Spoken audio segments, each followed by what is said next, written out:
BPSC के लिए हम लोग ग्रुप डिस्कशन करेंगे। आज सेट 1 है। प्रथम बौद्ध संगीति या महासभा कहाँ आयोजित हुई थी? राजगिरी में। तो प्रथम हुई थी राजगिरी में। तो इसका ट्रिक है कि 4 गो हुआ था। रा वै पाकू।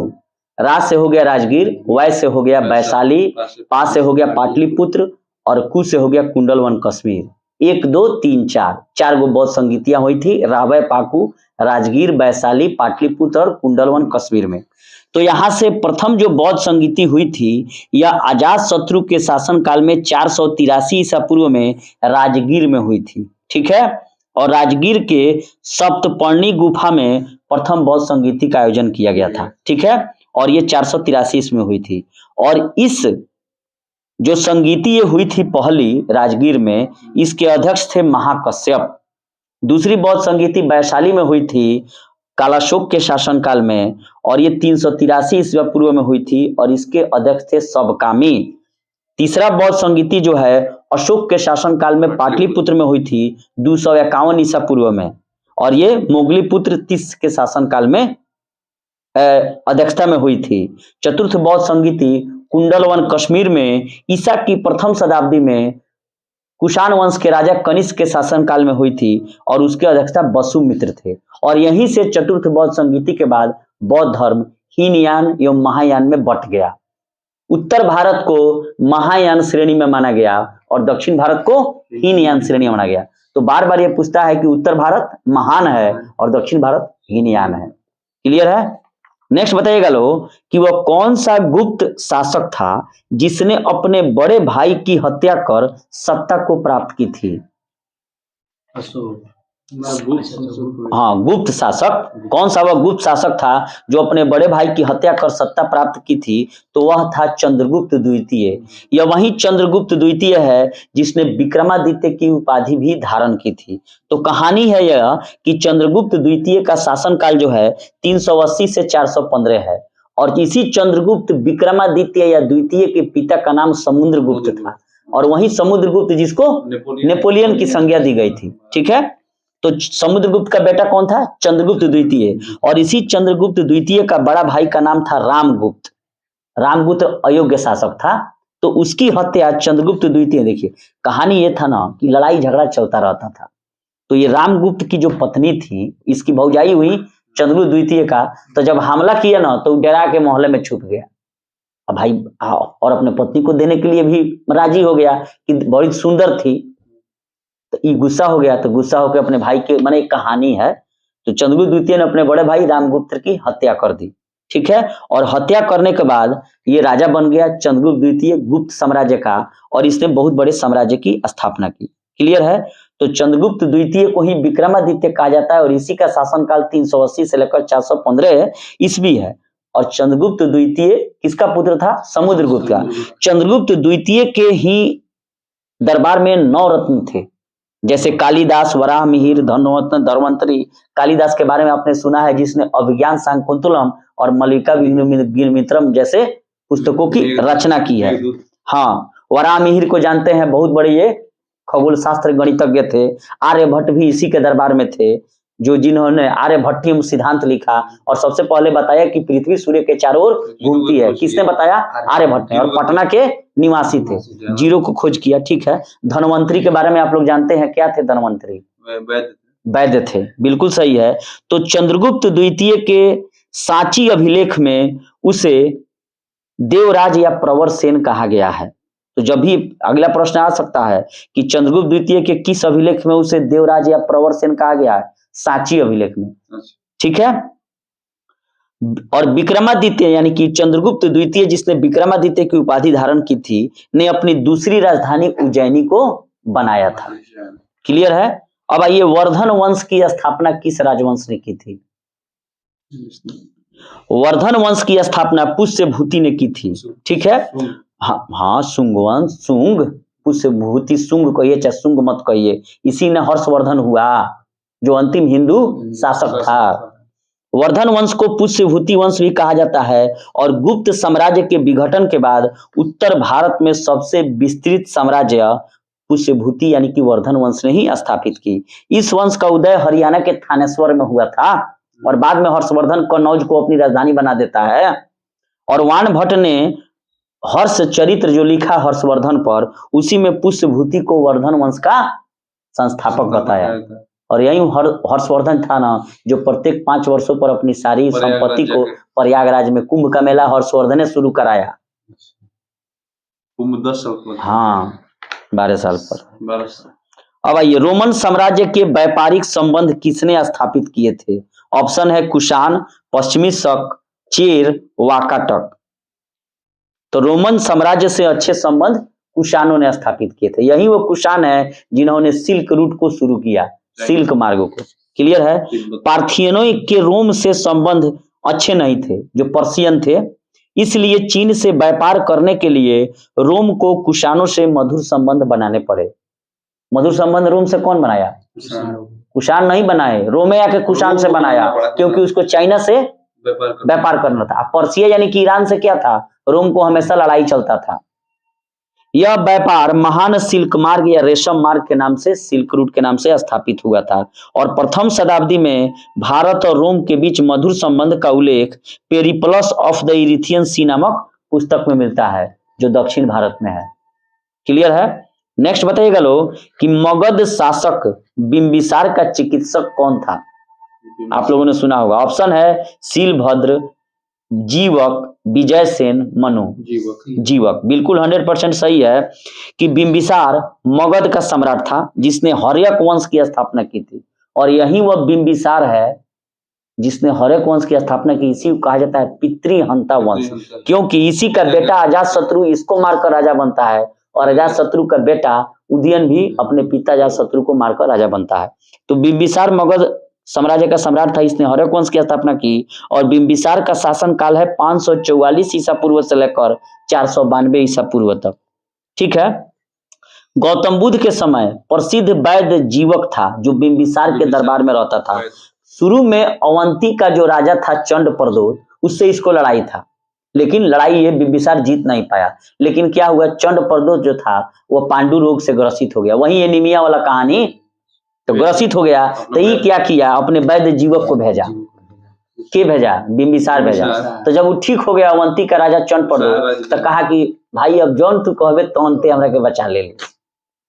क्लियर है? अब बताइएगा लोग कि सर्वप्रथम किस मुगल शासक ने ब्रिटिश के विरुद्ध संघर्ष किया था? ऑप्शन है जहांगीर, शाहजहां, औरंगजेब, बहादुर शाह जफर। सर्वप्रथम किस मुगल शासक ने, कह रहा है सबसे पहले कौन सा वह मुगल सम्राट था जिसने अंग्रेजों से युद्ध किया? औरंगजेब। देखिए चाइल्ड का युद्ध जो है, चाइल्ड के युद्ध को ही प्रथम अंग्रेज और भारतीय युद्ध कहा जाता है। चाइल्ड के युद्ध को ही प्रथम अंग्रेज और भारतीय युद्ध कहा जाता है। इसमें यह युद्ध हुआ था 1686 से लेकर 1690 ईस्वी तक, 4 सालों तक चला था। और इस समय सम्राट औरंगजेब द्वारा जो है ब्रिटिश ईस्ट इंडिया कंपनी को बड़े पैमाने पर हार झेलनी पड़ी। और इतना मारा पीटा था कि जाके हुगली द्वीप पर जाके जान बचाया था लोग। फुल्टा द्वीप नाम सुने हैं? बहुत शक्तिशाली था। वही गंगा सागर। हाँ, जो बचा उसको मुसलमान बना दिया गया। तो क्लियर है? तो यहां से प्रश्न था कि सर्वप्रथम किस मुगल शासक ने ब्रिटिश के विरुद्ध संघर्ष किया? तो औरंगजेब। औरंगजेब ने चाइल्ड के युद्ध में 1646 से 90 में 6 इंच छोटा खूब कैलस, आ जिन बच गइलन उनकरा के मुसलमान बना डाल गए। नेक्स्ट बताइएगा लोग कि तुगरिल खान ने किसके शासन काल के दौरान विद्रोह किया था? वो कौन सा सल्तनत कालीन शासक था जिसके शासन के समय में तुगरिल खान ने बंगाल में विरोध किया था? बलबन, अलाउद्दीन खिलजी, फिरोज शाह तुगलक, खिजर खान। बलबन के शासनकाल में। देखिए वही बलबन है जितने रक्त एवं लौ की नीति है। और इसी का देखिए बलबन कितना होशियार है कि इसका दामाद का नाम था नसरुद्दीन महमूद, जो टोपी सीकर अपना जीवन निर्वाह करता था सल्तनत कालीन में। और उसी को ही बना देता है सल्तनत का सुल्तान, और उसका बन जाता है मेन सेनापति। अब बाद में धीरे तो टोपी सीकर वो नरम आदमी रहे तो धीरे धीरे अपने राजा बन जाता है। बलबन रक्त एवं लौ की नीति, नौरोज प्रथा, सिजदा एवं पैबोस को यही शुरू किया सल्तनत काल में। तो यही जो बलबन है कि तुगरिल, तो बलबन क्या किया था कि तुगरिल खां को जो था यह बंगाल का सूबेदार बनाया था। और जब सूबेदार बना तुगरिल खां, तो जानते करते हैं बंगाल कितना धनी प्रांत था, तो धीरे धीरे तुगरिल खां ने क्या किया कि 1278 ईस्वी में इसने मैथी के समय में विद्रोह कर दिया था, ठीक है, और विद्रोह करके स्वतंत्र हो गया था बलबन के समय में। नेक्स्ट बताइएगा लोग कि निम्न में से किसने खलीफा की शक्ति का विरोध किया? ऑप्शन है इल्तुतमिश, अलाउद्दीन खिलजी, मोहम्मद बिन तुगलक और बलबन। जिसने खलीफा की शक्ति का विरोध किया, कोई नहीं होगा, ध्यान से सुनिएगा, इसमें से कोई नहीं विरोध किया। अमीर खुसरो ने, अमीर खुसरो का नाम सुने होंगे लोग, जो सल्तनत कालीन का कवि था और इसका जन्म एटा में हुआ था, ठीक है, और इसे तौतीहे या तूतीय हिंद भी कहा जाता है। किसको? अमीर खुसरो को। बार बार पूछा जाता है। अलाउद्दीन के लिए राजत्व के सिद्धांत का इसी ने प्रतिपादन किया था कि आखिर राजत्व चलेगा कैसे। तो अलाउद्दीन खिलजी ने को जिले इलाही माना गया, परंतु यह सिद्धांत शरीयत के सिद्धांत पर आधारित नहीं था और इसमें इस्लामी सिद्धांतों का सहारा नहीं लिया। माने राजकाज चलाने के लिए ना कोई इस्लाम का सहारा लेंगे और ना ही खलीफा का बात मानेंगे, ठीक है। अलाउद्दीन ने खलीफा की सत्ता को तो मान्यता दी, कहा कि नहीं आप अपने जगह पर ठीक है, लेकिन आपके अनुसार यहाँ के शरीयत फरियत के अनुसार हम अपना राजकाज नहीं चलाएंगे, यानी कि ये बिल्कुल निरंकुश, माने हम जो चाहेंगे वही होगा। अलाउद्दीन खिलजी के वंशज था मुबारक खां खिलजी, और यही जो मुबारक खां खिलजी है, इसके बारे में जियाउद्दीन बर्नी लिखता है कि अपने दरबारी के बीच नंगे होकर दौड़ा करता था, ठीक है। तो मुबारक खां खिलजी ने स्वयं को खलीफा घोषित कर लिया था, लेकिन अलाउद्दीन खिलजी खलीफा को मानता है लेकिन उनके आचरणों को नहीं मानता है, शरीयत को मानता है लेकिन शरीयत के अनुसार राजकाज नहीं चलाता है, ठीक है। नेक्स्ट बताइएगा कि मुस्लिम शासक जिसका साम्राज्य दार उल इस्लाम का एक भाग माना जाता था। ऑप्शन है बलबन, रजिया, इल्तुतमिश, नासिर उद्दीन। इल्तुतमिश होगा। कहने का मतलब है कि मुस्लिम शासक जिसका साम्राज्य दारुल इस्लाम का एक भाग माना जाता था, इल्तुतमिश होगा। फरवरी 1229 में बगदाद के खलीफा से इल्तुतमिश को खिलवत एवं प्रमाण पत्र प्राप्त हुआ। मैंने कहने का मतलब जो भी यहाँ बनता था उसको बगदाद का जो खलीफा थे यानी उनके धर्म गुरु, उनसे प्रमाण पत्र मिलता था कि हम और राजा बन गए हैं। तो 1229 में बगदाद के खलीफा से इल्तुतमिश को खिलवत एवं प्रमाण पत्र प्राप्त हुआ और खलीफा ने इल्तुतमिश की पुष्टि उसके उन सारे क्षेत्रों पर कर दी जिसको उन्हें जीत लिया था। साथ ही खलीफा ने उसे इल्तुतमिश को सुल्तान ए आजम अर्थात महान शासक की उपाधि भी प्रदान की और खिलवत मिलने के बाद इल्तुतमिश ने स्वयं को नासिर अमीर उल मोमिनीन की उपाधि ग्रहण की। भारत में पहला मकबरा जो है इल्तुतमिश ने ही बनवाया था। प्रश्न पर ध्यान देना है कि भारत में पहला मकबरा किसने बनवाया? इल्तुतमिश ने। और इसने दिल्ली में स्वयं के मकबरे का भी निर्माण कराया। इंडो इस्लामिक शैली में बना भारत का पहला मकबरा इसी ने बनवाया था। कुतुब मीनार को इल्तुतमिश ने ही पूरा कराया, जिसे किसने शुरू किया था? कुतुबुद्दीन ऐबक ने। अजमेर में मस्जिद का निर्माण करवाया। इल्तुतमिश को भारत में गुंबद निर्माण का पिता भी कहा जाता है और उसने सुल्तानगढ़ी का भी निर्माण कराया। क्लियर है?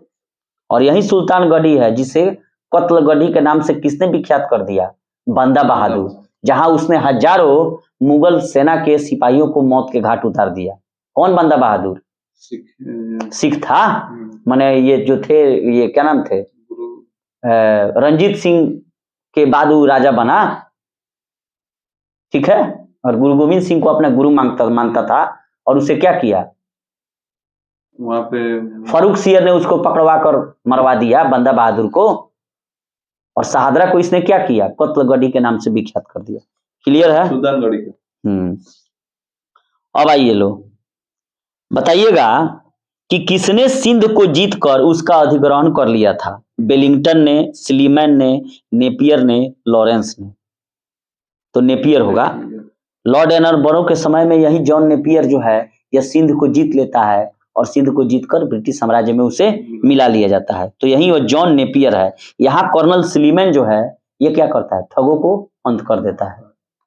ठगी प्रथा का अंत कर्नल स्लीमैन। क्लियर है? भारत में प्रथम जनगणना कब आरंभ हुई थी? 1872 में कि 1901 में कि 1911 में कि 1921? भारत में प्रथम जनगणना 1872 में लॉर्ड मेयो के शासनकाल में शुरू की गई थी और उसके 10 वर्ष बाद 1882 या 81 से जो है प्रथम नियमित जनगणना लॉर्ड रिपन के शासनकाल में शुरू की गई। और लॉर्ड रिपन के शासनकाल को ही लॉर्ड रिपन को भारत का उद्धारक की संज्ञा फ्लोरेंस नाइटिंगेल ने दिया था। नेक्स्ट बताइएगा कि भगत सिंह, सुखदेव और राजगुरु को किस तारीख को फांसी दी गई थी? ऑप्शन है 12 नवंबर 1930 को, 23 मार्च 1931 को, 7 सितंबर 1931 को, 4 मार्च 1931 को। 23 मार्च 1931 को।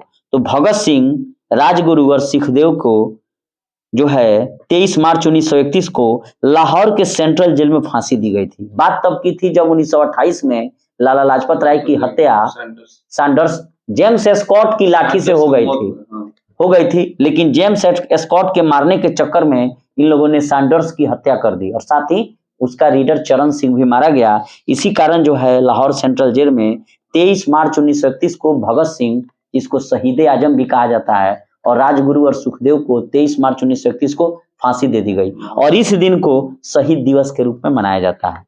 क्लियर है? नेक्स्ट बताइएगा कि महात्मा गांधी द्वारा 1940 में शुरू किए गए व्यक्तिगत सत्याग्रह के तीसरे सत्याग्रही कौन थे? प्रथम तो विनोबा भावे थे, दूसरे व्यक्ति जवाहरलाल नेहरू थे, तीसरे कौन थे? ब्रह्मा दत्त। तो व्यक्तिगत सत्याग्रह की शुरुआत 17 अक्टूबर 1940 में महाराष्ट्र के पौनार आश्रम से हुई थी। अभी ये पूछा था पौनार आश्रम के बारे में, कब? 68 बीपीएससी में। तो गांधी जी के द्वारा 11 अक्टूबर 1940 को विनोबा भावे को प्रथम सत्याग्रही के तौर पर चुना गया। दूसरे सत्याग्रही जवाहरलाल नेहरू थे और तीसरे ब्रह्मा दत्त थे। और ये कहां से शुरू हुआ था? महाराष्ट्र के पौनार से। कब हुआ था? 17 अक्टूबर 1940 को। क्लियर है? नेक्स्ट बताइएगा कि भारत छोड़ो आंदोलन के दौरान खुफिया रेडियो किसने आरंभ किया? बताइएगा। उषा मेहता, राम मनोहर लोहिया, इन लोगों ने मिलकर भारत छोड़ो आंदोलन के दौरान 1942 में खुफिया रेडियो प्रारंभ किया। देखिए, उषा मेहता ने भारत छोड़ो आंदोलन के दौरान अपने सहयोगियों के साथ 14 अगस्त 1942 को खुफिया कांग्रेस रेडियो प्रारंभ किया। इस रेडियो का हर जगह समय बदल जाता था, क्योंकि रेडियो पर फ्रीक्वेंसी होता है, पकड़ा जाएगा ये एरिया कहाँ है। और उन्होंने क्या किया? देश में क्रांतिकारी की लहर दौड़ा दी। नेक्स्ट बताइएगा कि सीमांत गांधी के नाम से कौन जाने जाते हैं?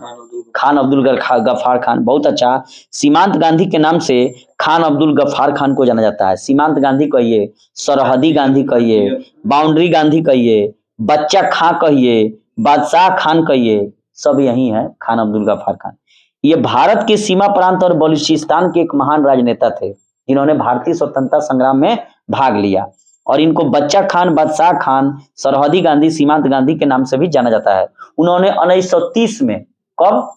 जब देश में सीडीएम चल रहा था, सिविल डिसोबिएंट मूवमेंट, सविनय अयोग्य आंदोलन, उसी दौरान जो है खान अब्दुल गफ्फार खान ने खुदाई खिदमतगार नाम के एक संगठन की स्थापना की। और यही जो लोग हैं, ये लाल कुर्ता पहनते थे जो सुर्ख पोष रंग का था, इसीलिए इसे लाल कुर्ती दल भी कहा जाता है।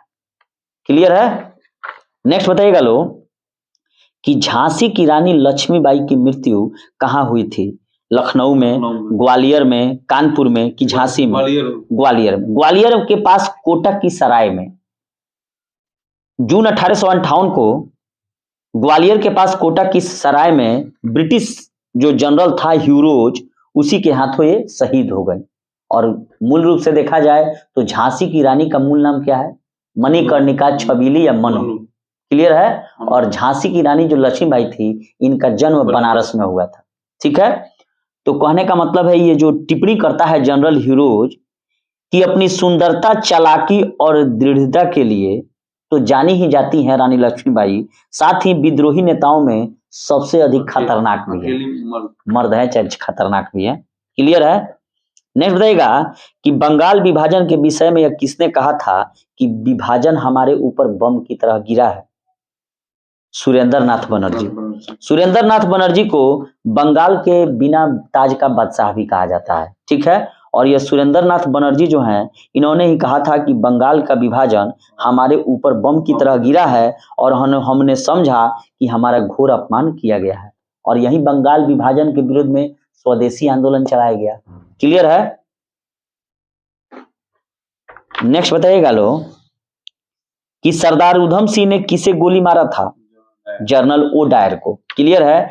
इस उधम सिंह ने भारत के स्वतंत्रता संग्राम के महान क्रांतिकारी नेता थे। उन्होंने जालियांवाला बाग हत्याकांड कब हुआ था? 13 अप्रैल 1919 को। और उसी के समय पंजाब के गवर्नर जनरल रहे माइकल ओ डायर को लंदन जाकर गोली मार दी। बहादुर शाह जफर जब पकड़ा गया हुमायूं के कब्र के पास तो क्या कहा? अंग्रेज कहा दम दमे में दम नहीं, खैर मांगो जान की, ऐ जफर ठंडी हुई शमशीर हिंदुस्तान की। अंग्रेज कहा किससे? बहादुर शाह जफर से 1857 की क्रांति में। रंगून निर्वासित कर दिया लोग।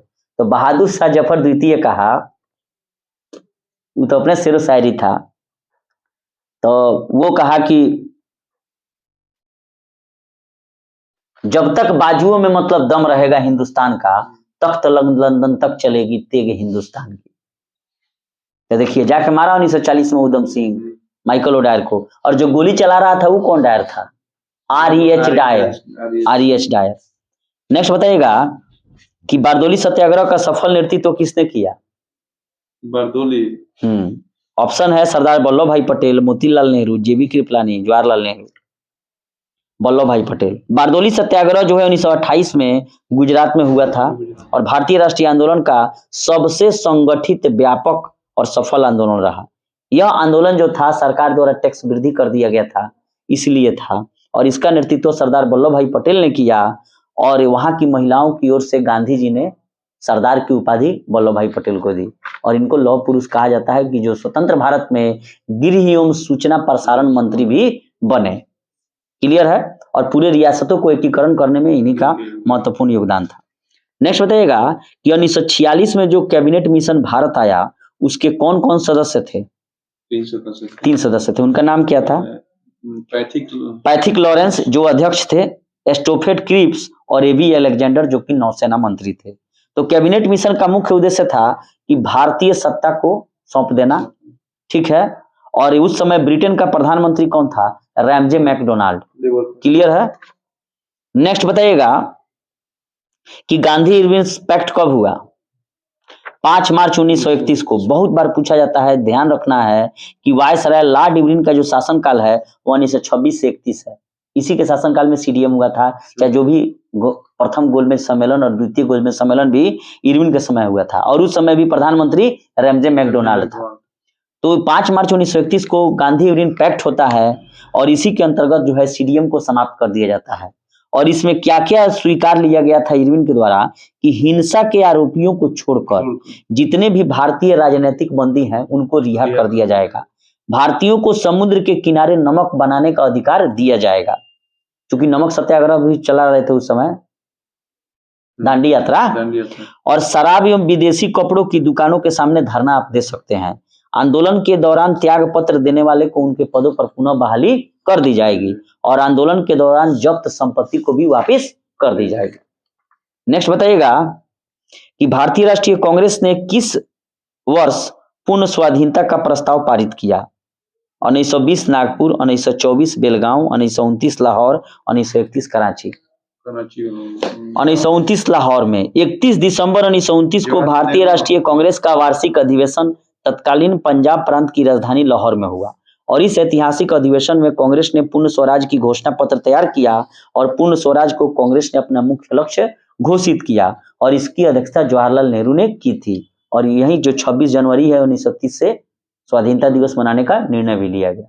ये क्लियर है? और रात्रि में रावी नदी के किनारे रात को 12 बजे तिरंगा झंडा फहराए थे।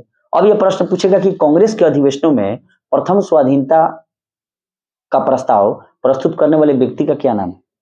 हसरत मोहानी। ठीक है? और स्वाधीनता विधेयक बाल गंगाधर तिलक 1895 में पेश किए थे। क्लियर है? अब नेक्स्ट बताइएगा कि सुभाष चंद्र बोस ने निकोबार द्वीप का नया नाम क्या दिया? निकोबार द्वीप, जो वर्तमान में मोदी जी भी उसको दे दिए हैं। तो देखिए, अंडा हमेशा शहीद हो जाता है, उससे बच्चा नहीं निकलता है। क्या नहीं निकलता है? अंडा हमेशा शहीद हो जाता है। तो अंडमान शहीद द्वीप और निकोबार स्वराज द्वीप। क्लियर हो गया।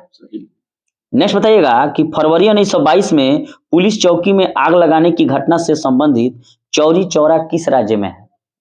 उत्तर प्रदेश के गोरखपुर में है, बिल्कुल सही है।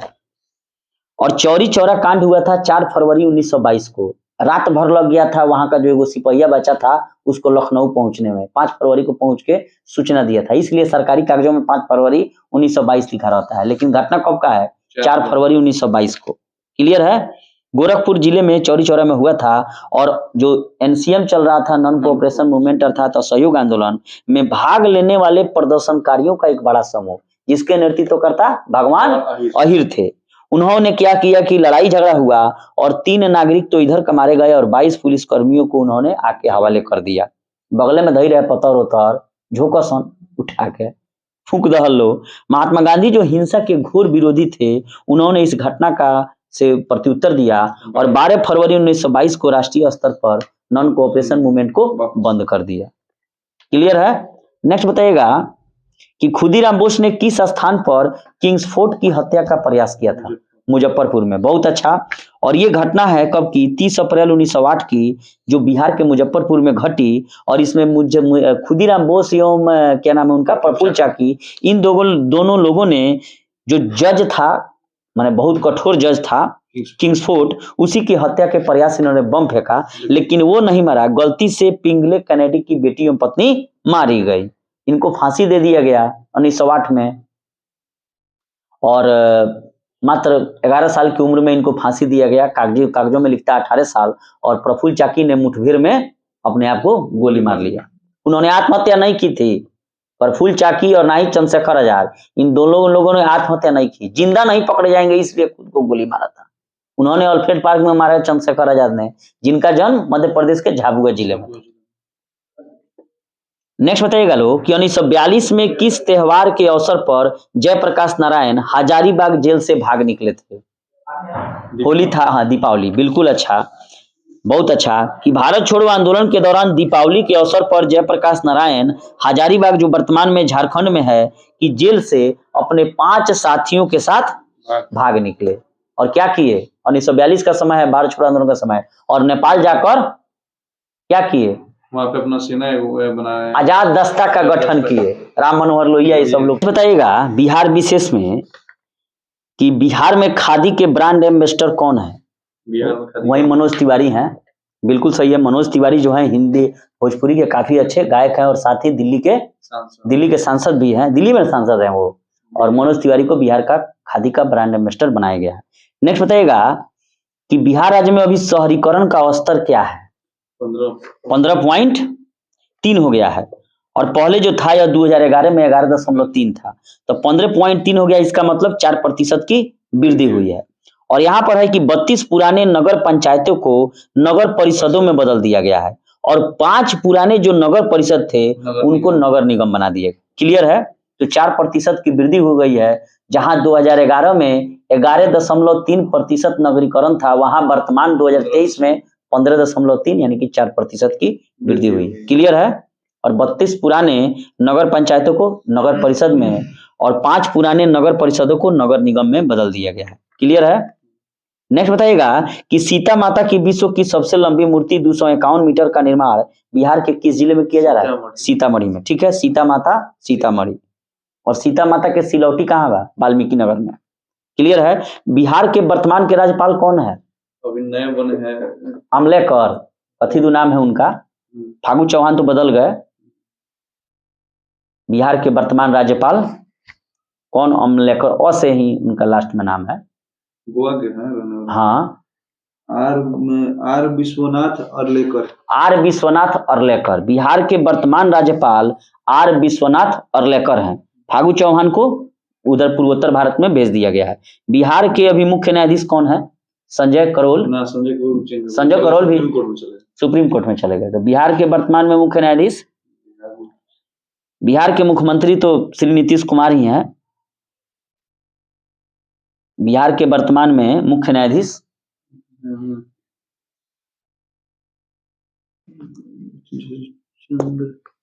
चक्रधारी सिंह।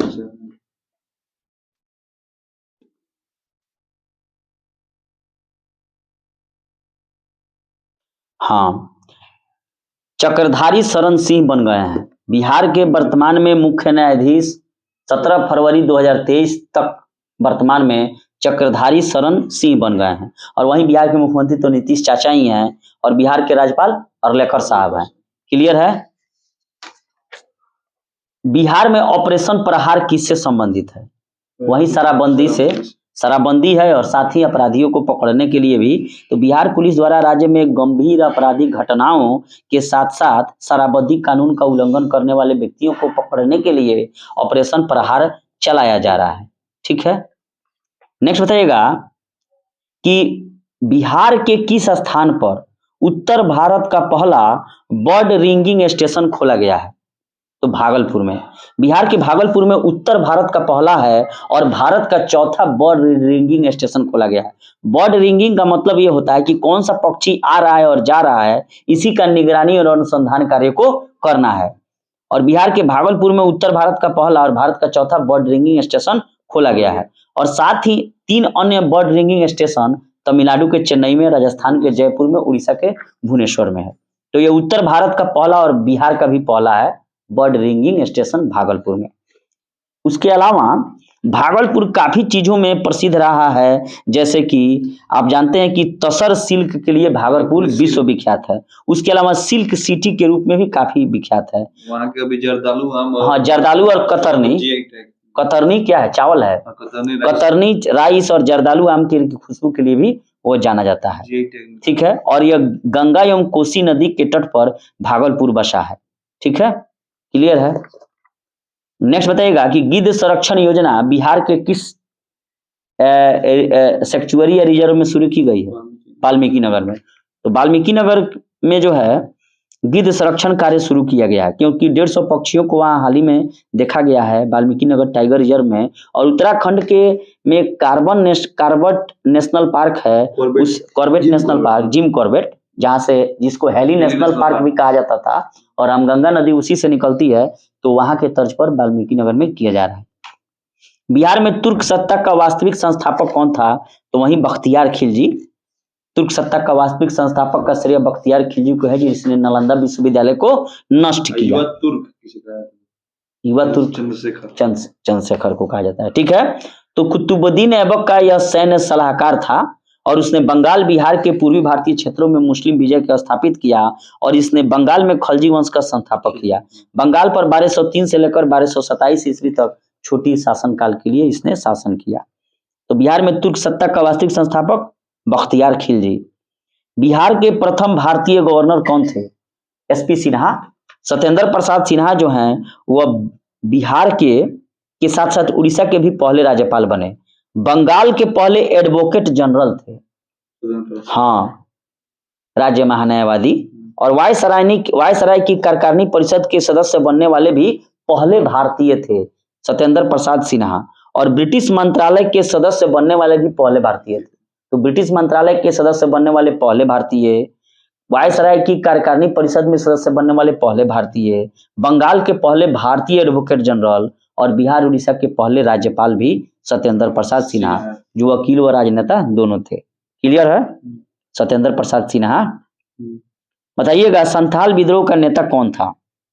वही सिद्धू कानू चांद भैरव। संथाल जो था वह सिद्धू कानू चांद भैरव, 4 भाई और फूलो जानो 2 बहनें थी। इन्होंने अंग्रेजी नीतियों और वहां के स्थानीय जमींदारों से परेशान होकर 1855-56 में अंग्रेजों के विरुद्ध विद्रोह कर दिया। क्लियर है?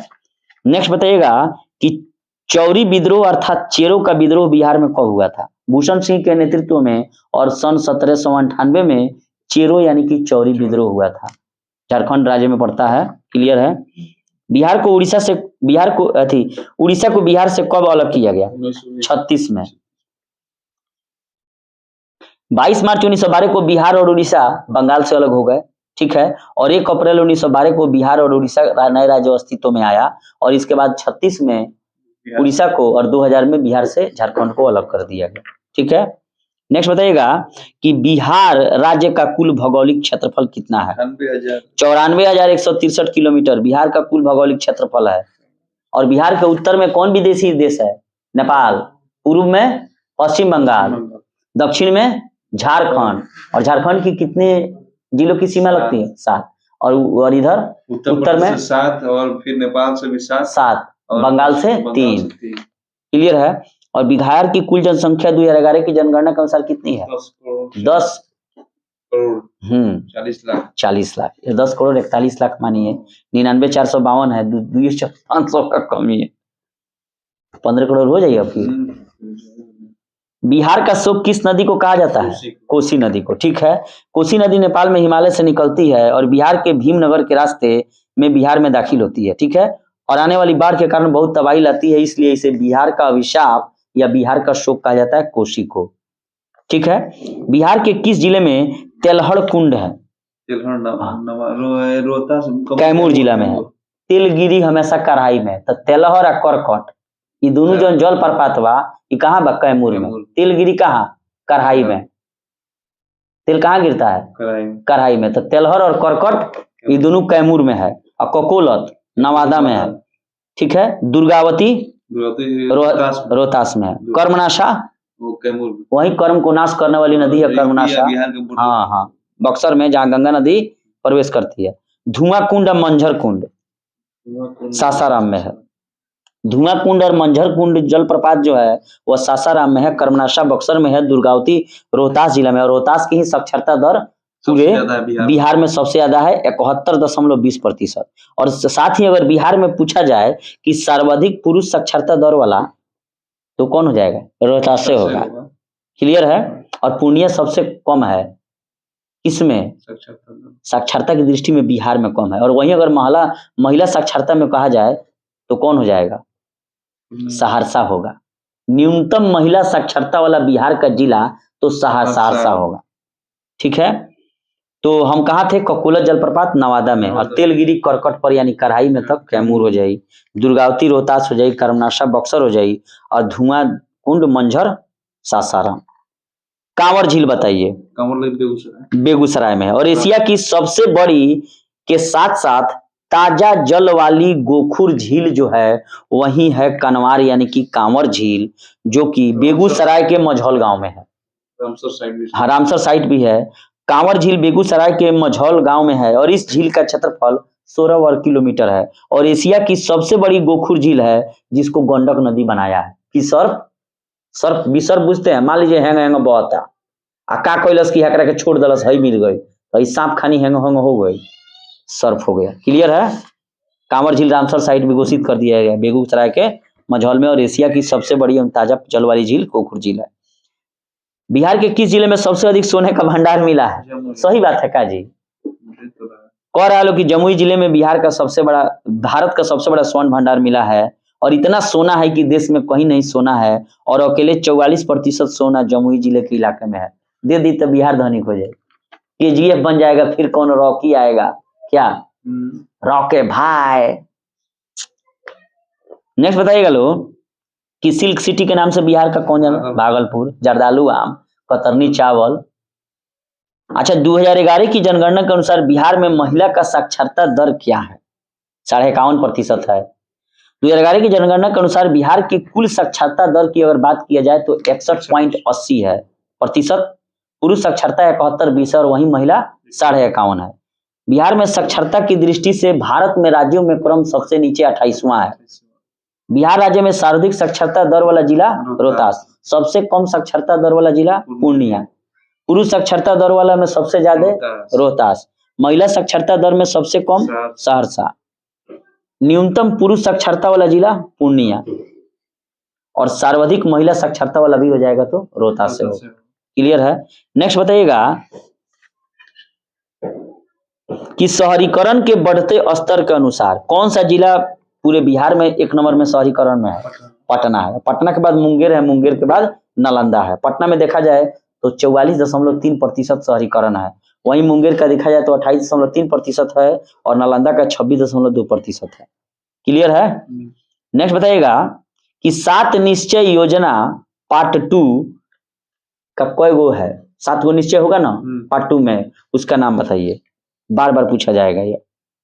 7 निश्चय भाग 2 योजना का पहला है कि युवा शक्ति बिहार की प्रगति, इसको याद करना है। दूसरा है सशक्त महिला सक्षम महिला। अब पहले में क्या था? आरक्षित रोजगार महिलाओं का अधिकार, तो दे दिया 35% आरक्षण। तो यहाँ क्या किया कि युवा शक्ति बिहार की प्रगति, सशक्त महिला, सक्षम महिला, हर खेत तक पानी, ठीक है, स्वच्छ गांव समृद्ध गांव, स्वच्छ शहर विकसित शहर, कनेक्टिविटी होगी और आसान, मोबाइल सब ये सब, हाँ वाईफाई वगैरह, सबके लिए स्वास्थ्य सुविधा। ये 7 निश्चय पार्ट 2 का है। नेक्स्ट बताइएगा कि प्रति व्यक्ति आय के हिसाब से अगर देखा जाए, छोड़िए उसको, आजाद रास्ता बिहार के किस आंदोलन के दौरान सक्रिय रहा? भारत छोड़ो आंदोलन 1942 में। बिहार में भारत छोड़ो आंदोलन को ब्रिटिश सरकार द्वारा बलपूर्वक दबाने का प्रयास किया गया, जिसका परिणाम यह हुआ कि क्रांतिकारियों ने गुप्त रूप से संचालित करने के लिए बाध्य होना पड़ा, और इसके लिए जयप्रकाश नारायण ने नेपाल के तराई क्षेत्र में आजाद रास्ता का संचालन किया। और क्या किए थे? दीपावली में भाग गए थे, दीपावली की रांची के 5 लोगों के साथ हजारीबाग जेल से। नेक्स्ट आएगा कि 1946 में गठित अंतरिम सरकार के मंत्रिमंडल में श्रम विभाग किसे सौंपा गया था? जगजीवन राम को। राजेंद्र प्रसाद तो खाद्य एवं कृषि थे। देखिए, भारत की अंतरिम सरकार का गठन 2 सितंबर 1946 को किया गया। बहुत इंपॉर्टेंट ये प्रश्न है कि भारत की अंतरिम सरकार का गठन कब किया गया? 2 सितंबर 1946 को। और पंडित जवाहरलाल नेहरू को कार्यकारी परिषद का उपाध्यक्ष यानी कि प्रधानमंत्री, विदेश विभाग और राष्ट्रमंडल से संबंधित, कॉमनवेल्थ से संबंधित मामले, वल्लभ भाई पटेल को गृह एवं सूचना प्रसारण, बलदेव सिंह रक्षा मंत्री, सी राजगोपालचारी को शिक्षा, राजेंद्र प्रसाद को खाद्य एवं कृषि, अरुणा असफ अली रेलवे, जगजीवन राम श्रम, लियाकत अली वित्त। यही ना लियाकत अली शामिल हुआ, फिर बाद में छोड़ छाड़ के चल गया। तो अंतरिम सरकार में वित्त मंत्री कौन था? लियाकत अली। नेक्स्ट बताइएगा लोग कि डॉक्टर राजेंद्र प्रसाद को संविधान सभा का सभापति कब चुना गया? 11 दिसंबर 1946 को, ठीक है। भारतीय संविधान की पहली बैठक 9 दिसंबर 1946 को यही जो संसद भवन है उसी के मेन चैम्बर में हुआ था, और उसके अस्थायी अध्यक्ष सच्चिदानंद सिन्हा को बनाया गया था। और ठीक उसके 2 दिन बाद 11 दिसंबर 1946 को अस्थायी अध्यक्ष के रूप में डॉक्टर राजेंद्र प्रसाद को बनाया गया। तो संविधान सभा के प्रथम अध्यक्ष कौन कहलाएंगे? सच्चिदानंद सिन्हा। प्रथम अध्यक्ष कहिए चाहे अस्थायी कहिए, 9 दिसंबर 1946 को। नेक्स्ट बताइएगा कि जो भारत के 16वें उपराष्ट्रपति का चुनाव जो 2022 में हुआ था, उसके निर्वाचक मंडल में कितने सदस्य थे? 788। और संविधान के किस अनुच्छेद के अनुसार उपराष्ट्रपति का चुनाव होता है? 66 के अनुसार। और उपराष्ट्रपति का जो पद है वो अनुच्छेद 63 के अनुसार है। क्लियर है? और इसमें जो निर्वाचक मंडल बनता है, इसमें संसद के दोनों सदन के सदस्य होते हैं, चाहे वे मनोनीत हो चाहे निर्वाचित हो, यानी कि लोकसभा के और राज्यसभा के। क्लियर है?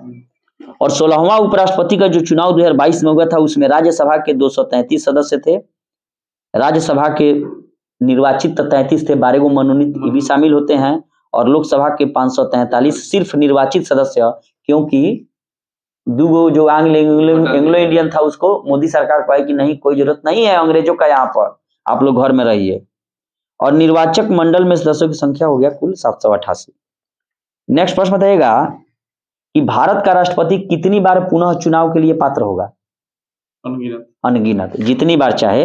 तो राष्ट्रपति जो है भारत का अधिकतम कितनी भी बार जो है पद पर रह सकते हैं, इसके लिए कोई सीमा तय नहीं है। अभी तक केवल पहले राष्ट्रपति जो राजेंद्र प्रसाद थे वही इस पद पर 2 बार अपना कार्यकाल पूरा किए हैं। राष्ट्रपति का कार्यकाल 5 वर्षों का होता है। वर्तमान में राष्ट्रपति कौन है? द्रौपदी मुर्मू। और यह भारत की दूसरी महिला राष्ट्रपति है एवं प्रथम आदिवासी महिला भी राष्ट्रपति हैं। और 25 जुलाई 2022 को इन्होंने भारत की 15वीं राष्ट्रपति पद संभाली है। और उपराष्ट्रपति जगदीप धनखड़ जो 16वें उपराष्ट्रपति हैं, और उपराष्ट्रपति को राज्यसभा का पदेन सभापति भी माना जाता है। नेक्स्ट बताइएगा कि लोकसभा में सामान्यतः कितने सत्र होते हैं? 3 गो होला कि 4 गो होला कि 2 गो होला कि 6 गो होला? 3 होता है। संविधान के अनुच्छेद 85 के अनुसार संसद सदैव लोकसभा में जो भी सत्रों का आयोजन करेगा, 2 सत्रों का, उसमें 6 माह से ज्यादा का अंतर नहीं होना चाहिए। और परंपरा के अनुसार संसद के 3 नियमित सत्र होते हैं और इसको बुलाएगा कौन? राष्ट्रपति। अध्यक्षता कौन करेगा? लोकसभा अध्यक्ष। बजट सत्र वर्ष का पहला सत्र होता है जो फरवरी से मई तक चलता है और सबसे लंबा सत्र बजट सत्र है, ठीक है। और इसी सत्र के प्रारंभ में राष्ट्रपति अपना भाषण देते हैं। मानसून सत्र जुलाई अगस्त के मध्य होता है और सबसे छोटा सत्र जाड़े के दिन के होला, चूंकि बुढ़ऊ लोग देह में टेम्पर कम बा, मात्र नवंबर दिसंबर में होला, सबसे कम अवधि के हुए बा शरद सत्र। नेक्स्ट बताइएगा, स्वतंत्र भारत के प्रथम विधि आयोग में अध्यक्ष कौन थे? JL कपूर, BK सुंदरम की वेंकटराया अय्यर की MC शीतलवाड़? MC शीतलवाड़। स्वतंत्र भारत के प्रथम विधि आयोग 1955 में भारत के तत्कालीन अटॉर्नी जनरल MC शीतलवाड़ की अध्यक्षता में किया गया। क्लियर है? और राजभाषा आयोग के अध्यक्ष कौन थे? BG खरे। वो भी राजभाषा आयोग का गठन भी 1955 में ही किया गया था। कौन करता है ये सब? भारत का राष्ट्रपति। नेक्स्ट बताइएगा कि भारत में यदि एक राज्य एक चुनाव लागू किया जाता है तो भारतीय संविधान के किस अनुच्छेद में संशोधन की आवश्यकता होगी? इसके लिए कई अनुच्छेद हैं, समझे ना? 83, 85, 172, 174 और 356। और ये जानते हैं मोदी सरकार कह रहा है कि वहां माने सांसद से लेके विधायक से लेके ग्राम पंचायत के मुखिया तक का बस एगो चुनाव, यानी कि टेन्यूर एक संगे पूरा हुई, एक संगे खत्म हुई। राज्य विधानसभा में क्या होता है? कार्यकाल नहीं पूरा होता सरकार गिराई, जब देखा था लोग कि हमारे खराब काम जनता के सामने आई तले सरकारें छोड़ देता, ताकि जनता में हमार पकड़ बना रहो। बिहार राज्य किस राज्य में पंचायत व्यवस्था नहीं है? नामेमी ना, इसका ट्रिक है, याद रखिएगा। नामेमी ना, नामेमी यानी कि नागालैंड, मेघालय और मिजोरम में कोई पंचायती राज व्यवस्था नहीं है। आप जानते हैं कि पंचायती राज शासन प्रणाली में प्रशासन की सबसे छोटी यानी कि मूल इकाई है और ग्राम सभा जो है वह प्रत्यक्ष लोकतंत्र का भी उदाहरण है। और पंचायती राज संस्थाओं को संवैधानिक दर्जा किस संविधान संशोधन द्वारा दिया गया? 73वें संविधान संशोधन 1993 द्वारा। और इस अधिनियम को 24 अप्रैल 1993 को लागू किया गया, इसलिए प्रतिवर्ष 24 अप्रैल को पंचायती राज डे मनाया जाता है। क्लियर है? और नागालैंड, नामेमी यानी कि नागालैंड, मेघालय और मिजोरम में पंचायती राज व्यवस्था नहीं है। और बिहार में पंचायती राज व्यवस्था की त्रिस्तरीय व्यवस्था को अपनाया गया है। सबसे नीचे ग्राम पंचायत, उसके ऊपर पंचायत समिति और उसके ऊपर जिला परिषद। अनुच्छेद 82 के तहत प्रत्येक जनगणना के बाद परिसीमन अधिनियम लागू किया जाता है और परिसीमन आयोग के अध्यक्ष भारत के मुख्य चुनाव आयुक्त होते हैं। अच्छा, नेक्स्ट बताइएगा कि प्रत्येक राज्य में लोकसभा की सीटों का निर्धारण परिसीमन आयोग द्वारा किया जाता है और इस परिसीमन को किस वर्ष तक रोक दिया गया है? 2026 तक। 84वें संविधान संशोधन अधिनियम 2002 के अनुसार 2026 तक परिसीमन जो होगा वो 1971 की जनगणना के आधार पर ही किया जाएगा। नेक्स्ट बताइएगा कि सर्वोच्च न्यायालय एक है संघीय न्यायालय, मानव अधिकारों का रक्षक, संविधान का अंतिम विवेचक, सिविल न्यायालय। क्या सही होगा? एक से अधिक या इनमें से कोई नहीं? एक से अधिक होगा, क्योंकि भारत का सुप्रीम कोर्ट भारत का सर्वोच्च न्यायिक निकाय है। यह सबसे वरिष्ठ संवैधानिक न्यायालय है। इसके पास न्यायिक पुनर्वलोकन की शक्ति है, यानी कि न्याय निर्णय दे देगा तो उसमें सुधार कर सकता है। भारत का मुख्य न्यायाधीश सर्वोच्च न्यायालय का प्रमुख है और मुख्य न्यायाधीश होता है और इसमें अधिकतम 34 न्यायाधीश अभी होते हैं। इसके पास मूल अपीलीय और सलाहकार क्षेत्राधिकार संबंधी व्यापक शक्तियां हैं। यह नागरिकों के मूल अधिकारों की रक्षा करता है अनुच्छेद 32 के अंतर्गत। और उसी को 32 को BR अम्बेडकर ने क्या कहा? संवैधानिक उपचारों का अधिकार कहा। और केंद्र सरकार बनाम राज्य सरकार या ऐसे ऐसे मामले ये सब देखता है। तो इस प्रकार यह संघीय न्यायालय भी है, मानव अधिकारों का रक्षक है, संविधान का अंतिम विवेचक है। पंचायतों की वित्तीय स्थिति की समीक्षा के लिए राज्य सरकार प्रत्येक 5 वर्ष में क्या गठित करती है? वित्त आयोग। जैसे सेंट्रल में राष्ट्रपति के आदेश से अनुच्छेद 280 के अंतर्गत वित्त आयोग का गठन होता है 5 सालों के लिए, जो केंद्र एवं राज्यों के बीच टैक्स का बंटवारा करता है कि कितना वसूली भाई। उसी तरह राज्य वित्त आयोग जो है वो केंद्र वाला क्या है? 280 है और यहाँ राज्य वित्त आयोग का 243 का एक और 243 का वाई है, अर्थात 243 है राज्य वित्त आयोग का। और ये जो है प्रत्येक 5 वर्ष पर संबंधित राज्य के राज्यपाल द्वारा किया जाता है। और ये जो वित्त आयोग हो जाए ये निर्णय लेगा कि नगर निकाय जो है या ग्राम पंचायत है, इनको कितना पैसा दिया जाएगा। नेक्स्ट बताइएगा कि करेवा किस प्रकार की खेती के लिए प्रसिद्ध है। करेवा एक प्रकार का मिट्टी का प्रकार है। करेवा कश्मीर घाटी में पाए जाने वाले बहुत ही उपजाऊ मिट्टी है। जो वहां झील है, यही बर्फीला झील है सब, उसी झील से जो मिट्टी निक्षेप होती है, यहाँ तो नदियां निक्षेप करती हैं तो जलोढ़ मिट्टी बन गया, तो वहां की जो झीलें जो मिट्टी का निक्षेप करती हैं उसका नाम है करेवा, जो जम्मू कश्मीर में पाई जाती हैं। और यह बहुत ही उपजाऊ मिट्टी है और इसमें मुख्य रूप से केसर, बादाम, अखरोट, सेव और मेवे की खेती की जाती है। तो इंडिया में केसर की उत्पादन में कश्मीर और विश्व में ईरान। क्लियर है। भारत में कौन सा राज्य थोरियम उत्पादन में अग्रणी है, पढ़े होंगे, केरल का मोनाजाइट बालू। तो केरल भारत में थोरियम का सबसे बड़ा उत्पादक राज्य है, साथ ही विश्व में थोरियम के भंडार के मामले में भारत 1 नंबर है, 1/3 भारत में है। और थोरियम एक प्रकार का रेडियो एक्टिव तत्व है जो केरल, ओडिशा और आंध्र प्रदेश, तमिलनाडु में भी पाया जाता है। अच्छा, अखबारी कागज उद्योग के लिए कौन सा स्थान प्रसिद्ध है। सतना, नेपानगर, दुर्गापुर, कानपुर। नेपानगर। नेपाल लिमिटेड जो है देश में प्रथम अखबारी कागज का कारखाना है। भारत में अखबारी कागज नहीं बनता है उतना। और नेपानगर मध्य प्रदेश के आसपास के जंगलों में प्रचुरता से सनई की लकड़ी मिलती है और बांस से 88,000 टन तक कागज, अखबारी कागज का मात्र एक ही कारखाना है। सब कागज होला, अखबार ये ना हो। लड़का लोग कितना लिखत है आजकल जानते बानी, क्या करता लो, सब डिजिटल हो गया है। अच्छा, ये भारत में प्रथम कोयला खान कहाँ खोदी गई। झरिया में कि रानीगंज में कि धनबाद में कि आसनसोल में। रानीगंज में। ब्रिटिश ईस्ट इंडिया कंपनी ने 1774 में दामोदर नदी के पश्चिमी किनारे पर रानीगंज में कोयले का पहला खनन आरंभ किया। और भारत में कोयले की खानियां झारखंड में है और इसके अलावा उड़ीसा और छत्तीसगढ़ में है। भारत कोयला के उत्पादन में विश्व में 1-2 नंबर पर है। ठीक है। नेक्स्ट बताइएगा, तो रानीगंज में सबसे पहले कोयला खोना गया। अच्छा, 2011 की जनगणना के अनुसार भारत की सबसे अधिक अनुसूचित जनजाति यानी कि एसटी कौन है। संथाल है कि कोल है कि भील है कि गोंड है। भील है। जनसंख्या के हिसाब से भारत की सबसे बड़ी जनजाति भील है और 2011 की जनगणना के अनुसार भारत में भील जनजातीय लोगों की आबादी 1,69,00,000 है और भील जनजाति महाराष्ट्र, छत्तीसगढ़, गुजरात और राजस्थान आदि राज्यों में पाई जाती है। तो सबसे ज्यादा जनजाति कौन है, एसटी, शेड्यूल्ड ट्राइब्स, भील। अच्छा, नेक्स्ट बताइएगा कि सौरमंडल का प्रधान आकाशीय पिंड कौन सा है। पृथ्वी, शनि, बृहस्पति, शुक्र। सूर्य है आकाशीय पिंड।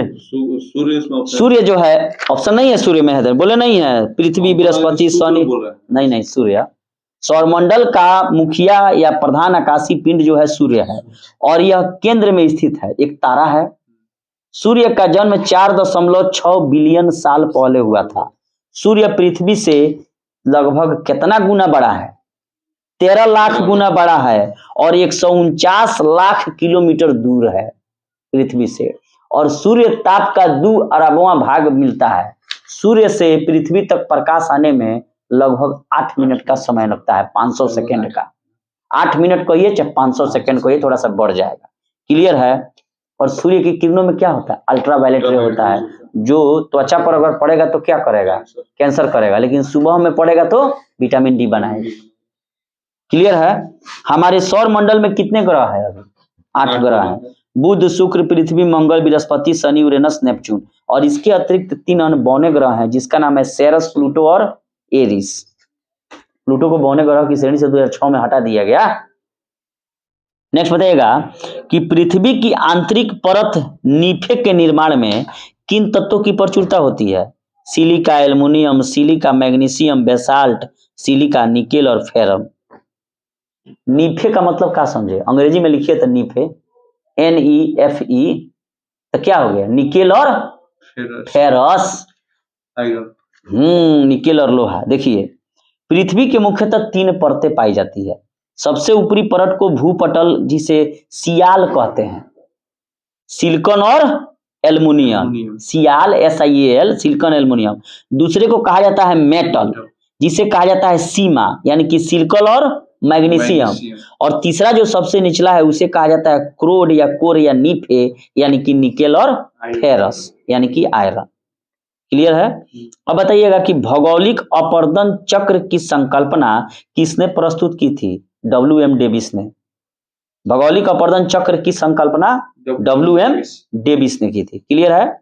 गरजने वाली 40, क्रोधित 50 और चीखने वाली 60 पौने पृथ्वी के किस गोलार्ध में चलती हैं? ये सब चलेंगी तो दक्षिणी गोलार्ध में, हमेशा ध्यान रखिएगा। क्लियर है। विलियम मॉरिस गरजता 40 पृथ्वी के दक्षिणी गोलार्ध में 40 से लेकर 50 डिग्री दक्षिणी गोलार्ध में, इसको याद रख लेना है, 40 से 50 डिग्री दक्षिणी गोलार्ध में।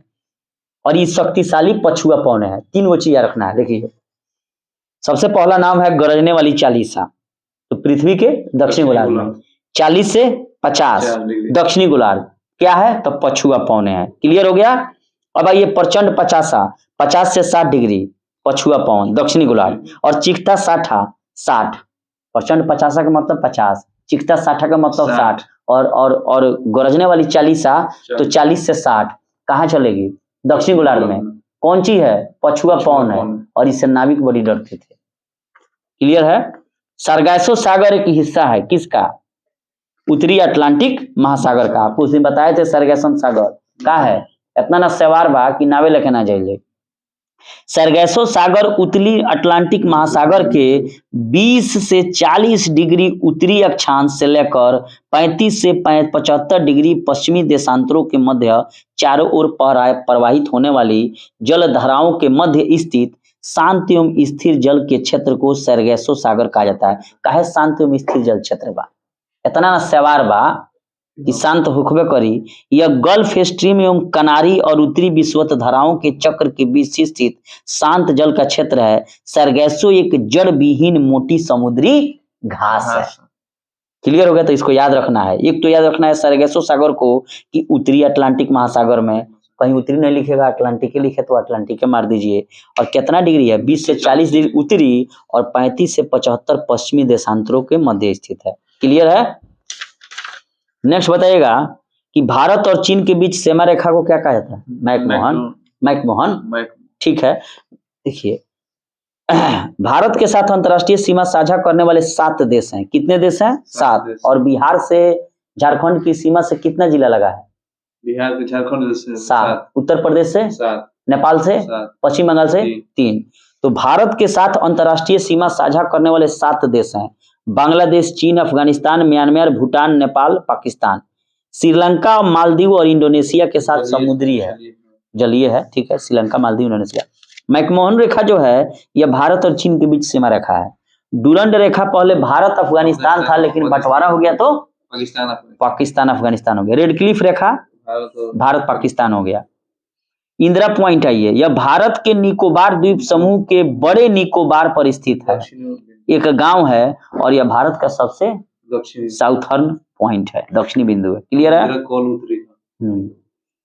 नेक्स्ट बताइएगा, राजस्थान में बहुत कम वर्षा होती है क्योंकि हवाएं किसी प्रकार की बाधाओं को पार नहीं करती हैं, जिसके कारण ठंडा होने के लिए आवश्यक ऊंचाई उनको नहीं मिल पाता है, कोई बाधा नहीं है।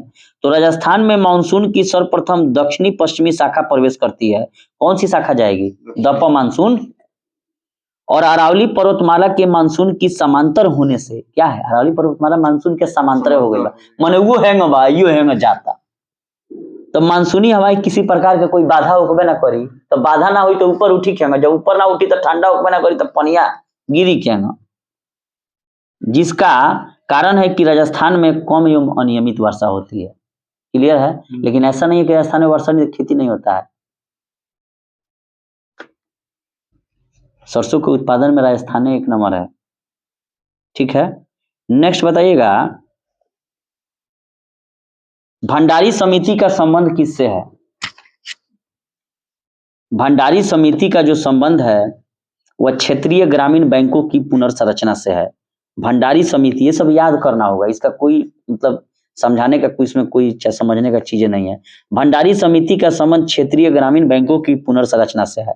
स्वामीनाथन समिति जनसंख्या नीति, जानकी रमन समिति प्रतिभूति घोटाला, शेयर मार्केट वाला, रेखी समिति अप्रत्यक्ष कर, सहकारिय समिति केंद्र राज्य संबंध, बहुत पूछते हैं, बड़ी सहकारिय समिति पर चर्चा भी हुआ है यहाँ पर। महालनोबिस समिति राष्ट्रीय आय, रंगराजन समिति भुगतान संतुलन, राज्य चलैया टैक्स सुधार, मल्होत्रा समिति बीमा क्षेत्र, खुसरो कृषि साख, गोईपुरिया बैंकिंग सेवा सुधार, नरसिम्हन समिति वित्तीय बैंकिंग सुधार, भंडारी समिति क्षेत्रीय ग्रामीण बैंक।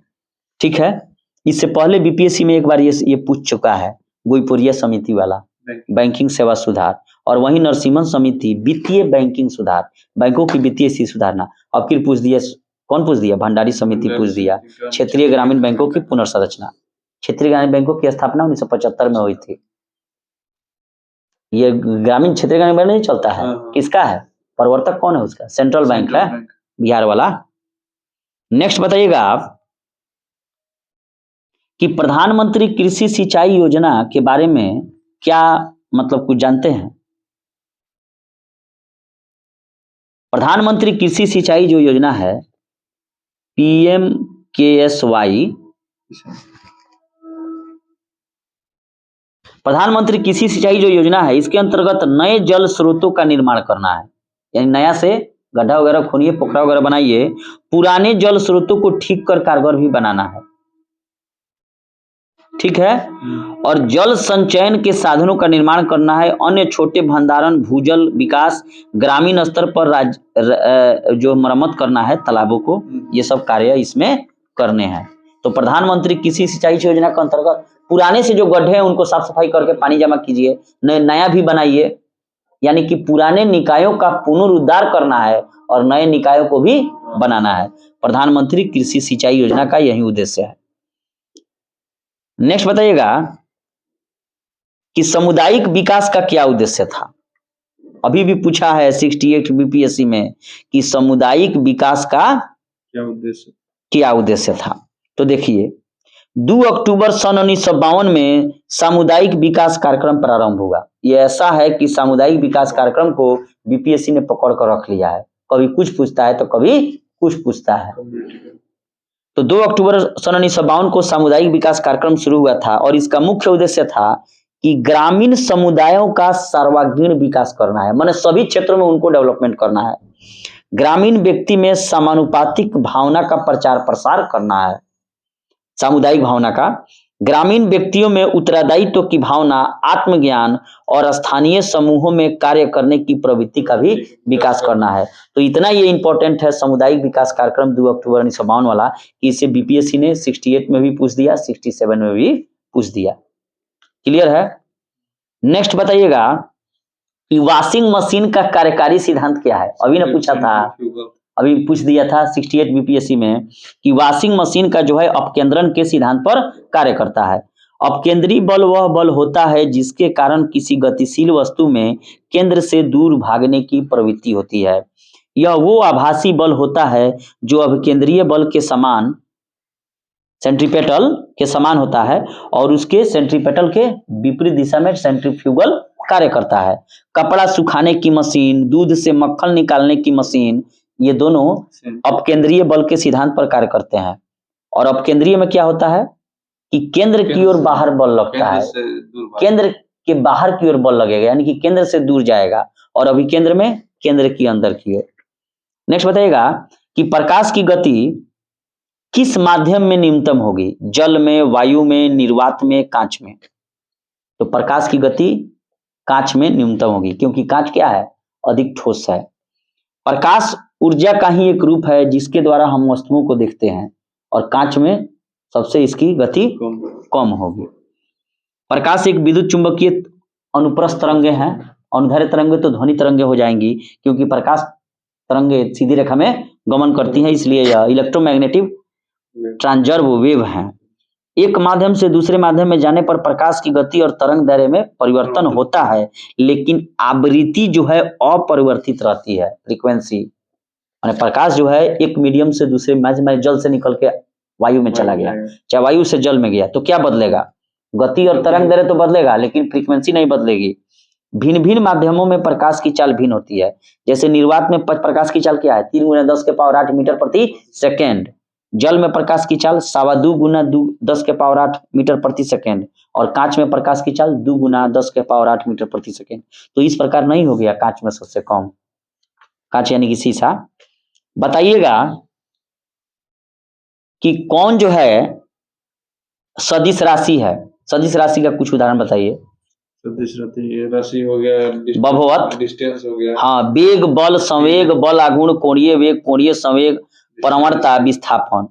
और काउच आस्था छेदरा लादू, ये अदिश राशि है। जैसे गति जो हो गया वो अदिश राशि अर्थात स्केलर क्वांटिटी हो गया। क्लियर है? नेक्स्ट बताइएगा, धरती की घूमने की गति अर्थात घूर्णन अगर बढ़ा दिया जाए तो भूमध्य रेखा पर पिंड का वजन क्या हो जाएगा? घट जाएगा। न्यूटन का गुरुत्वाकर्षण नियम कहता है कि किन्हीं दो पिंडों के बीच कार्य करने वाला आकर्षण बल पिंडों के द्रव्यमानों के गुणनफल के अनुपाती तथा उनके बीच की दूरी के वर्ग के व्युत्क्रमानुपाती होता है। अर्थात घूर्णन गति बढ़ा दिया जाए तो विषुवत रेखा पर रखे पिंड का वजन घट जाएगा। गति को सर्वप्रथम किसने परिभाषित किया था? गैलीलियो ने, न्यूटन ने, केपलर ने, टॉल्मी ने?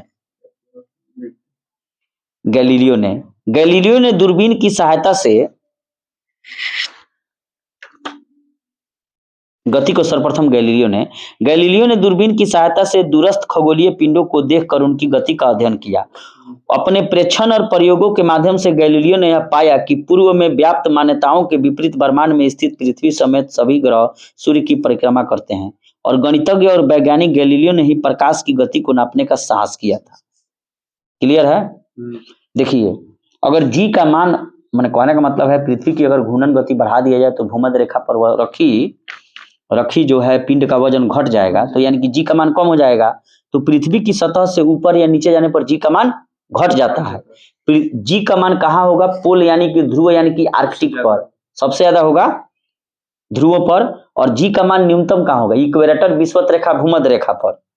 और पृथ्वी की घूर्णन गति बढ़ने पर जी का मान घट जाएगा और घटने पर जी का मान बढ़ जाएगा। तो यहाँ क्या था? घूर्णन गति बढ़ा तो जी का मान घट गया। पृथ्वी की घूर्णन गति बढ़ने पर विषुवत रेखा पर रखी स्थित वस्तु का वजन घट जाएगा। अगर पृथ्वी अपनी वर्तमान कोणीय चाल से 17 गुनी अधिक चाल से घूमने लगे तो भूमध्य रेखा पर रखी वस्तु का भार 0 हो जाएगा। लेकिन 17 गुना तो नहीं कह रहा है, कह रहा है घूर्णन गति बढ़ जाएगा। नेक्स्ट बताइएगा कि अपेक्षिकता का सिद्धांत किस वैज्ञानिक ने दिया था? अल्बर्ट आइंस्टीन ने। 1915 में आइंस्टीन ने गुरुत्वीय क्षेत्र की उपस्थिति और त्वरण के प्रभाव को ध्यान में रखकर अपेक्षिकता का सिद्धांत दिया और इसे अपेक्षिकता का सामान्य सिद्धांत कहते हैं। Photo electric effect E = mc²। Next बताइएगा कि परमाणु के नाभिक में कौन से मूल्य कण होंगे? न्यूक्लियस में पूछ रहे हैं। न्यूक्लियस में हाँ, इलेक्ट्रॉन और प्रोटॉन और न्यूट्रॉन होगा। इलेक्ट्रॉन तो उसकी बाहरी कक्षा में जो है सो चक्कर लगाता है। प्रोटॉन और न्यूट्रॉन नाभिक में। जब भी कोई परमाणु होगा तो उसके न्यूक्लियस यानी कि नाभिक में प्रोटॉन एवं न्यूट्रॉन होंगे और इलेक्ट्रॉन बाहरी कक्षा में चक्कर लगाता है। एक नाभिकीय कणों प्रोटॉन और न्यूट्रॉन से बने होते हैं और इसी कण को क्या कहते हैं? न्यूक्लियस कहते हैं। प्रोटॉन और न्यूट्रॉन दोनों का द्रव्यमान लगभग बराबर होता है और प्रोटॉन इकाई विद्युत आवेशित होता है। प्रोटॉन धनात्मक है जबकि न्यूट्रॉन अनावेशित है। और नाभिक का जो व्यास होता है 10⁻⁻15 मीटर से लेकर 10⁻⁻14 मीटर के बीच होता है। नाभिक की आधुनिक अवधारणा सबसे पहले रदरफोर्ड ने प्रस्तुत की थी। क्लियर है? और इलेक्ट्रॉन की खोज जे थॉमसन, प्रोटॉन की खोज गोल्डस्टीन और न्यूट्रॉन की खोज चैडविक। जब भी कोई कंपटीशन का बच्चा कंपटीशन का तैयारी करता है तो सबसे पहले इन्हीं नामों को याद करता है कि प्रोटॉन के खोज के कोई लड़ा है, न्यूट्रॉन के खोज के कोई लड़ा है, इलेक्ट्रॉन के खोज के कोई लड़ा है। नेक्स्ट बताइएगा कि जिस धातु कर्म प्रक्रिया के अंतर्गत धातु मिश्रित अवस्था में पाई जाती है उसे क्या कहते हैं? प्रगलन यानी कि स्मेल्टिंग। निष्कर्षण धातु कर्मिकी है। अयस्क में उचित गालक मिलाकर मिश्रण को उच्च ताप पर गलाने की क्रिया को ही प्रगलन कहते हैं। और इस क्रिया में अयस्क का गलित धातु अपचयित अर्थात ऑक्सीडेशन हो जाता है अर्थात धातु युक्त पदार्थ पिघल जाएगा, जैसे चांदी, लोहा, तांबा ना पिघल जाएगी। नेक्स्ट बताइएगा, पीतल किसका मिश्रण है? पिताज, पिताज, तांबा और जस्ता का। क्लियर है? पीतल जो है तांबा जस्ता का मिश्रण है। अगर वहीं पूछा जाए कि बेल मेटल यानी कि घंटा धातु किसका मिश्रण है? तांबा टीन का। कांसा और बेल मेटल दोनों तांबा टीन का है। जर्मन सिल्वर, कजनी, तांबा जस्ता और निकेल, सब नहीं ना पढ़े हैं, जिसमें चांदी नहीं होता है। गन मेटल, कजोस, तांबा जस्ता और टीन। टाका, टीन शीशा, सोल्डर। स्टेनलेस स्टील, लोहा, क्रोमियम और निकेल। ठीक है, क्रोमियम क्या करता है? कठोर बनाता है। नेक्स्ट बताइएगा, अनबुझा चूना किसे कहते हैं? CaO को। कैल्शियम ऑक्साइड को बिना बुझा हुआ चूना कहा जाता है, और दूधिया चूना कहिए चाहे बुझा हुआ चूना का अगर कहा जाएगा तो CaOH2 होगा। ध्यान देना है, बिना बुझा चूना कहेगा तो कैल्शियम ऑक्साइड होगा CaO, बिना बुझा चूना CaO कैल्शियम ऑक्साइड। अगर वही कहा जाएगा बुझा हुआ चूना या दूधिया चूना तो CaOH2 होगा। इस और CaOH2 का रासायनिक नाम होता है कैल्शियम हाइड्रोक्साइड, H मिल गया। बुझा चूना कैल्शियम ऑक्साइड पर शुद्ध जल की प्रक्रिया से बनता है, जल डाल दिया जाओ तो दूधिया हो जाए। नेक्स्ट बताइएगा, जंग लगे लोहे के वजन में कौन सा परिवर्तन होगा? ठीक है, जंग लगे लोहे यह हमेशा बढ़ते ही रहेगा। जितना दिन जंग लगी वे झाड़ दिया ही, लगा दिया ही, गिरीश पेंट गैल्वेनाइज कर दिया जस्ता के, तो वजन घट जाए। जंग लगने पर लोहे का भार बढ़ता है, क्योंकि लोहे में जंग उस समय लगता है जब उसमें लोहा ऑक्सीजन से रासायनिक क्रिया द्वारा खनिज लवण में परिवर्तित हो जाता है, और अब क्रिया के दौरान लोहा के साथ ऑक्सीजन की मात्रा भी जुड़ती है, जिससे लोहे का भार बढ़ जाएगा। नेक्स्ट बताइएगा, श्वेत धातु किसे कहा जाता है?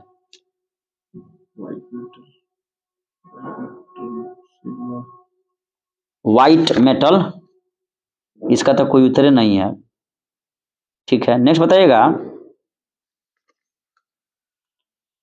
कि किस नियम के अनुसार समान ताप और दाब पर सभी गैसों के निश्चित आयतन में अणुओं की संख्या समान होती है? इसको कहा जाता है अवोगाद्रो का नियम। समान ताप और दाब पर सभी गैसों में के समान आयतन में अणुओं की संख्या समान होती है, इसे अवोगाद्रो का नियम कहते हैं। वहीं अगर ग्राहम का नियम कहा जाए तो निश्चित ताप और दाब पर विभिन्न गैसों के विसरण के अपेक्षिक वेग को उसके घनत्व के वर्गमूल के विपरीत अनुपात होते हैं। बॉयल का नियम कहा जाए तो बेटी चोद, बॉयल और चार्ल्स का नियम, इसमें क्या होगा? नियत ताप पर बेटी, बस से बॉयल और टी से ताप, तो चार्ल्स का चा से चाद नियत दाब हो जाएगा।